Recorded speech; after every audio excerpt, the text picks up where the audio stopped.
Good morning সবাইকে। চলে আসলাম আরও একটা নতুন মিনি ব্লগ নিয়ে। সকালে যাচ্ছিলাম বাজারে মাছ আনতে। কী মাছ নিব তাই দেখছিলাম, পরে লোকাল শিং নিয়ে নিলাম।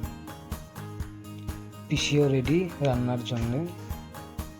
চলে আসলাম দোকানে, আর দেখো রাধা এটা কী নিয়ে আসছে মেলা থেকে। কাজে বসছিলাম, তখন চলে আসলো আরেক কমেডিয়ান মদনদা। দেখো কী কাণ্ড। এই হলো আলিপুরদুয়ার চৌপতি। আলিপুরদুয়ার একটা পারফেক্ট শহর, না বেশি জ্যাম না বেশি খালি। তোমাদের কিসের জন্য ভাল লাগে কমেন্টে জানিও।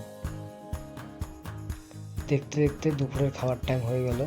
চলে যাচ্ছিলাম খেতে, এসে দেখি পিসিও খাইনি, দুজনে একসঙ্গেই খেলাম। তারপর বসকে নিয়ে বেরোলাম বসের কাজে।